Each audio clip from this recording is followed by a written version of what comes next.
Hi, what can I get for you? I'll have a cheeseburger, please. And to drink? A Coke? Coke.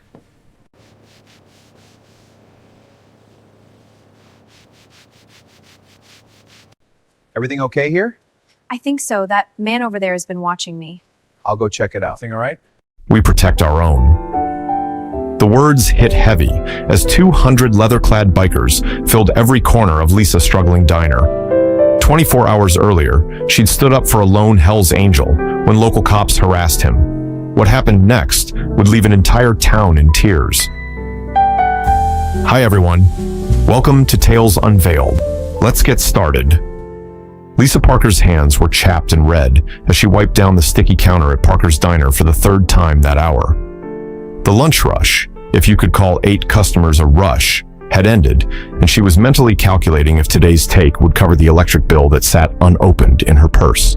The final notice stamp had bled through the envelope.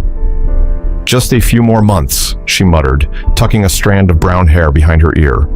It was the same empty promise she'd been making herself for 18 months now, ever since her father's massive stroke had put him in a care facility and her in charge of the family diner. Her nursing career in the city, her apartment, her life, all put on hold for a small-town greasy spoon that was bleeding money faster than she could bandage the wounds. The ancient ceiling fan spun lazily overhead, barely moving the humid summer air.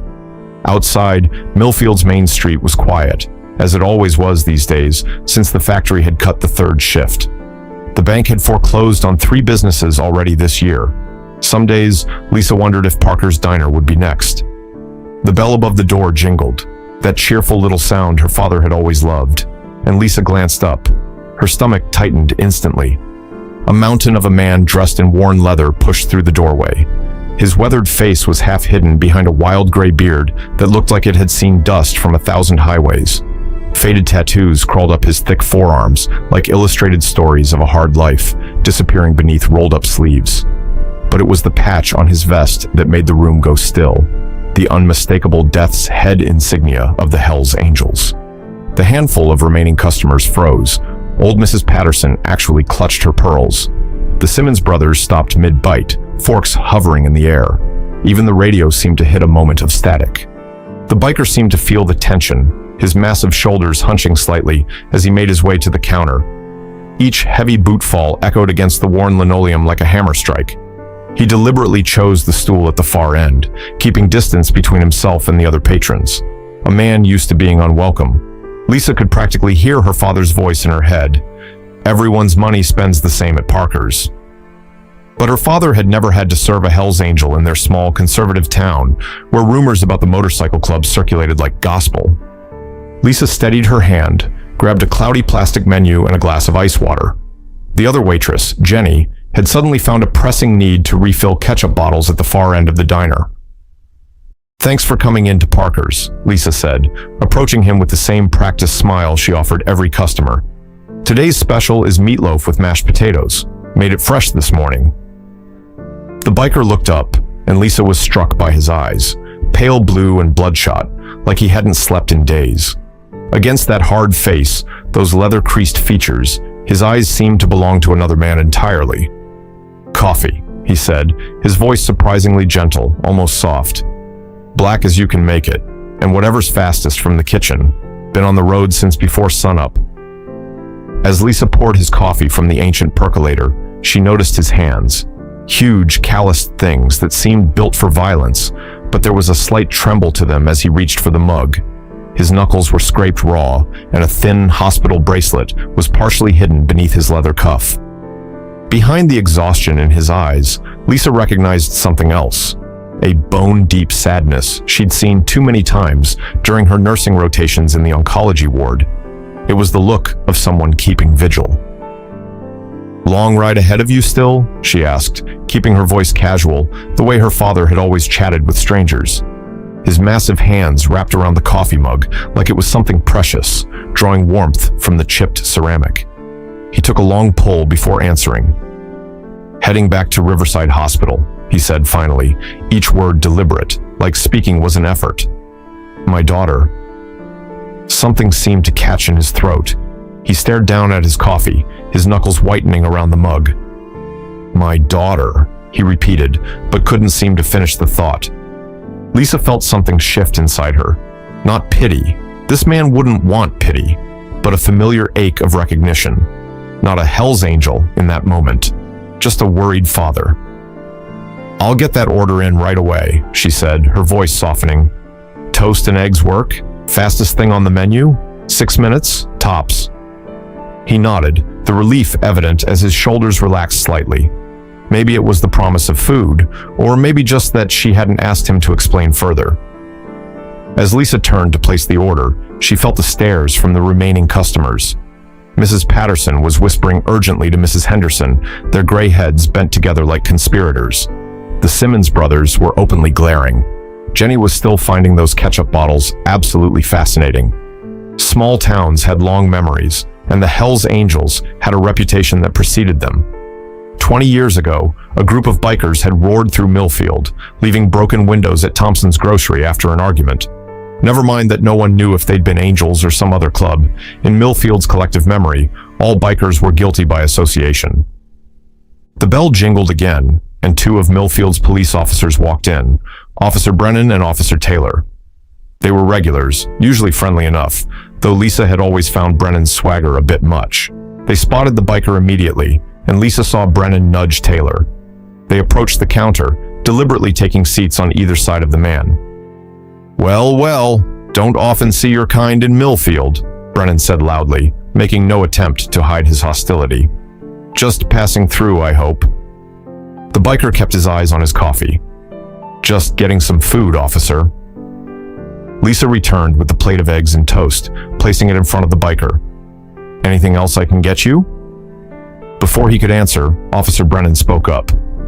"How about checking this guy's ID, Lisa? Make sure he's not one of those Angels we've got bulletins about." The biker reached slowly into his pocket, but Brennan's hand moved to his holster. "Careful now." Lisa felt her temper rising. "He's a paying customer, Brennan." "Just like you." "Not just like me," Brennan smirked. "His kind bring trouble, drugs, violence." "My kind?" The biker looked up for the first time, his voice still quiet but with an edge. "You don't know the first thing about me, officer." Brennan leaned in closer. "I know that, Patch. I know what it means." The biker started to respond, but Taylor cut him off. "Maybe we should run your plates, see what comes up." Several other customers were watching now, some nodding in agreement with the officers, others looking uncomfortable. The biker put his fork down. "Look, I'm just trying to get some food before I visit my daughter at Riverside. She's..." His voice caught slightly. "She's not doing well." "Oh, I'm sure," Brennan laughed.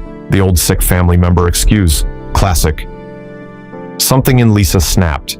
Maybe it was the memory of her father in his hospital bed, or maybe it was just the basic human decency her parents had taught her. Either way, she'd had enough. "That's it," she said, her voice cutting through the tension. "You're done harassing my customers, Brennan." The diner went silent. No one spoke to Officer Brennan that way, especially not about how he handled suspicious individuals. "Excuse me?" Brennan turned his attention to Lisa, eyes narrowing.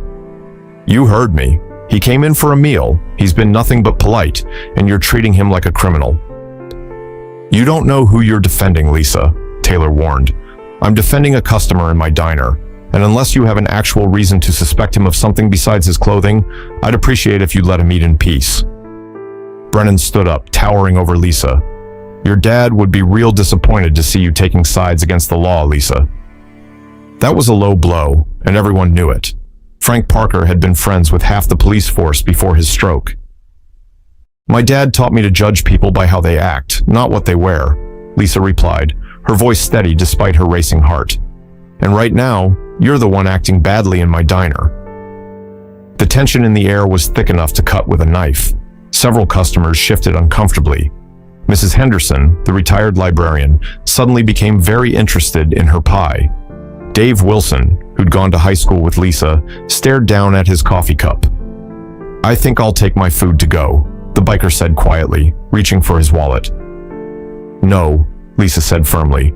"Your money's no good here today. The meal's on me." The biker looked at her with surprise, genuine gratitude flashing across his face. Brennan's face flushed deep red. "You're making a mistake, Lisa. This town has a way of remembering who its friends are." The threat wasn't subtle. In a small town like Millfield, being on the wrong side of the police could be bad for business. Lisa's hands were trembling now, but she kept her chin up. "Are you going to order something, or are you just here to intimidate my customers?" For a moment, she thought Brennan might do something truly stupid. Instead, he threw a few dollars on the counter. "Lost my appetite. Let's go, Taylor." As they left, the bell jingling angrily behind them, conversation slowly resumed throughout the diner. Lisa turned to the biker, who was looking at her with an expression she couldn't quite read. "I'm sorry about that," she said. He shook his head slowly. "Don't be. Not many people would have done what you just did." He paused, studying her face. "Name's Ray. Ray Mercer." "Lisa Parker." "Thank you, Lisa Parker." He ate quickly after that, and when he finished, he left a $20 bill on the counter despite her protests. "For your dad," he said simply before heading out the door. Lisa tried to put the incident behind her, but the stares from the other customers told her it wouldn't be that simple. By closing time, she'd overheard enough whispered conversations to know the story was spreading through town like wildfire. That night, as she sat by her father's bedside at the Millfield Care Center, she told him about her day. "I don't know if I did the right thing, Dad," she said, even though his stroke had left him unable to respond. "But I couldn't just stand by." Her father's eyes seemed to hold approval, but maybe that was just what she wanted to see. The next morning, Lisa arrived at the diner early as usual. What wasn't usual was the "closed until further notice" sign someone had taped to her window overnight. Beneath it, scrawled in red marker, "No biker lovers in Millfield." Lisa ripped the sign down, her hands shaking with anger. Inside, nothing seemed disturbed, but the message was clear enough. The breakfast rush was noticeably lighter than normal. By lunchtime, it was obvious that word had spread. The diner that usually buzzed with conversation and clinking silverware was eerily quiet, with only a handful of regulars braving the apparent boycott. Old Mrs. Henderson came in for her usual tuna sandwich, patting Lisa's hand sympathetically. "This will blow over, dear. Small towns have short memories when they want to." Dave Wilson and his wife came by too, deliberately sitting at the window table, where they could be seen from the street. "Hell with them," Dave said, louder than necessary. "Best coffee in town is still the best coffee in town." But these small gestures of support weren't enough. Lisa did the math in her head. Another week like this, and she wouldn't make rent.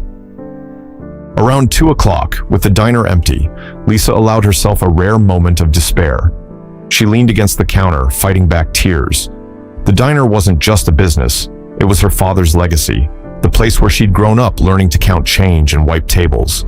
Now it might all disappear because she'd stood up for a stranger. The familiar jingle of the bell interrupted her thoughts. Lisa quickly wiped her eyes, putting on her professional smile.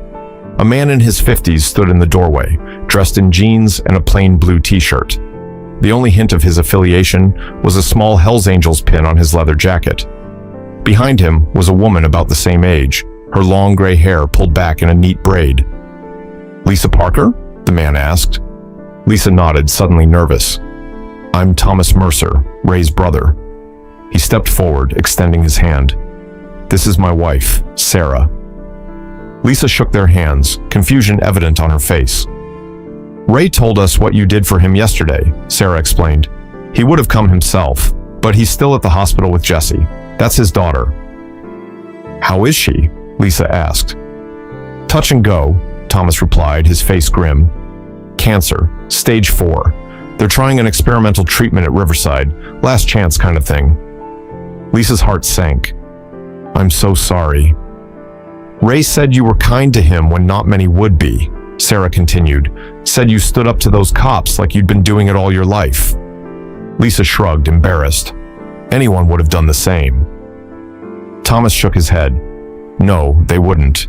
And from the looks of this place, you're paying for it now." Lisa couldn't deny it. The empty tables spoke for themselves. "We wanted to thank you properly," Sarah said, reaching into her purse. "Ray said you mentioned your father was ill." "I don't need money," Lisa said quickly, her pride flaring. Thomas held up his hands. Wouldn't dream of offering, but we thought maybe we could send some business your way. Before Lisa could ask what he meant, the rumble of motorcycle engines filled the air. Not just one or two, but dozens, growing louder by the second. Lisa moved to the window, her eyes widening as motorcycle after motorcycle appeared on the street outside her diner. They came from both directions, filling the street, then the parking lot, then spilling over to the vacant lot next door. There had to be at least 200 bikers, men and women of all ages, most wearing Hell's Angels colors or supportive patches. They dismounted in waves, removing helmets, stretching after what must have been a long ride. What is this? Lisa asked, her voice barely audible above the rumble of idling engines. Thomas smiled. Ray reached out to some of the local chapters last night, told them about a diner owner who showed him respect when he needed it most. Word travels fast in our community. But there must be over 200 people out there. 217 by my last count, Sarah corrected with a smile, and they've all been riding since dawn. I imagine they're pretty hungry. As if on cue, the bell jingled, and the first group of bikers entered. They were polite, almost deferential, greeting Lisa with respect before taking seats. Then more came in, filling every table, lining up at the counter, standing patiently when there was nowhere left to sit. Lisa stood frozen for a moment, overwhelmed. A large man with a full white beard approached her. You must be Lisa. I'm Marcus, president of the Riverside chapter. Ray's one of ours. He extended a massive hand, which Lisa shook automatically. Hope you don't mind us dropping in like this. I don't think I have enough food, Lisa admitted. Marcus laughed. Already taken care of. Sarah called ahead to your suppliers. Got a big delivery coming in 20 minutes. Don't worry about the cost. It's covered. Lisa looked around in disbelief as her diner, which had been a ghost town moments before, now buzzed with life. The bikers were ordering coffee, water, whatever she had ready, all paying in cash, all leaving generous tips. I don't understand, she said to Marcus. You did all this for me? Because of what happened with Ray? Marcus's expression grew serious. People see our patches and think they know who we are. Most times they treat us like we're not even human. Ray was on his way to maybe say goodbye to his daughter, and those cops were giving him grief just because of what he was wearing. He paused, looking around the diner. What you did, standing up for one of our brothers when it wasn't the easy thing to do, that means something to us. Outside, the rumble of motorcycles continued as more riders arrived. Across the street, Lisa could see people gathering on the sidewalk, watching in amazement. She even spotted Officer Taylor among them, radio in hand, looking utterly bewildered. The bell above the door jingled again, and Lisa turned to see a familiar face. Ray Mercer stood in the doorway, looking tired, but somehow lighter than he had the day before. Hope you don't mind me bringing a few friends, he said with the ghost of a smile. Lisa laughed, the tension of the day finally breaking. I think I can squeeze them in. For the next few hours, Lisa and the two teenage waitresses she managed to call in worked harder than they ever had. The delivery arrived as promised, enough food to feed an army of hungry bikers. Every table was full, with customers rotating out so new arrivals could eat. The cash register filled and had to be emptied twice. Word spread through town, and slowly, cautiously, some of the regular customers began to appear. They stood awkwardly at first, clearly intimidated by the sea of leather and tattoos. But the bikers made room, sharing tables, striking up conversations. Mrs. Henderson ended up deep in conversation with a biker grandmother about their shared love of quilting. Dave Wilson discovered that one of the riders was a fellow Vietnam veteran. The high school principal found himself discussing educational reform with a biker who turned out to be a community college professor on weekends. By sunset, the impromptu gathering had evolved into something like a community festival. Someone had brought out a portable grill to help with the overflow cooking. Music played from motorcycle stereos. Children from the neighborhood had ventured closer, fascinated by the gleaming bikes. In the midst of it all, Lisa found a moment to pull Ray aside. How's your daughter? Jessie, right? Ray's face brightened. That's actually why I could make it today. Doctor called this morning. The treatment, it's working. Early days, but her numbers are better. His voice caught. First good news we've had in months. Lisa impulsively hugged him, and after a moment of surprise, he hugged her back. She wants to meet you, Ray added when they separated. The woman who stood up for her old man. Told her you reminded me of her. Tough, doesn't take any nonsense. I'd like that, Lisa said, meaning it. As the evening wound down, Marcus called for everyone's attention. The diner fell silent, conversations pausing mid-sentence. I want to thank Lisa Parker for her hospitality today, he announced, his deep voice carrying easily through the diner. And I want to make something clear to everyone in Millfield. Parker's Diner is under the protection of the Hells Angels from this day forward. A cheer went up from the bikers. Which means, Marcus continued, we'll be making this a regular stop on our rides, and we'd take it as a personal affront if anyone in this town gave Ms. Parker any trouble about who she chooses to serve in her establishment. He fixed his gaze on Officer Taylor, who had eventually ventured inside and was now sitting uncomfortably in a corner booth. Taylor seemed to shrink under Marcus's stare. Are we clear? Marcus asked. Taylor nodded quickly. Good, Marcus smiled, transforming his intimidating face. Now, who's ready for pie? I hear Lisa's apple pie is the best in 3 counties. Another cheer, and the conversations resumed. Later that night, after the last of the bikers had departed with promises to return soon, Lisa locked up the diner and counted the day's receipts. It was more money than she'd made in the past 2 weeks combined. But more than that, something had changed in the air of Millfield. She could feel it as she walked to her car. The town that had been ready to ostracize her that morning had been given a glimpse behind the leather and patches, had seen the humanity in people they'd been taught to fear.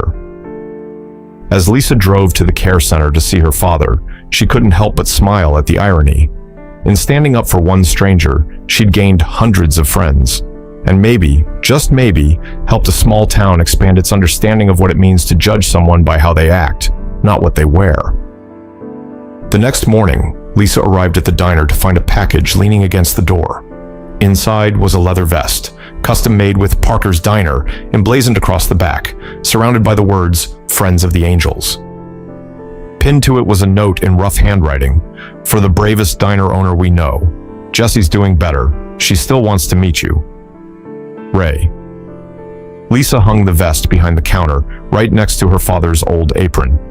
When Officer Brennan came in for coffee an hour later, unusually subdued and polite, Lisa served him with the same smile she gave every customer. After all, her father had taught her to judge people by how they act, not what they wear. And sometimes, it took a diner full of bikers to remind a town what that really meant. It's a strange thing how the smallest moments can change our lives. Lisa Parker didn't set out to be a hero that day. She just couldn't stand by while someone was being mistreated. She didn't know her simple act of decency would bring 200 bikers to her door, save her father's legacy, and heal the divisions in a broken town. Sometimes courage isn't about grand gestures or dramatic stands. Sometimes it's just about serving coffee to a stranger when everyone else turns away, and changing the world, one cup at a time. Love this story? Hit that like button and subscribe to the channel for more. Don't forget to check out the video currently on your screen. You won't want to miss it. See you in the next one.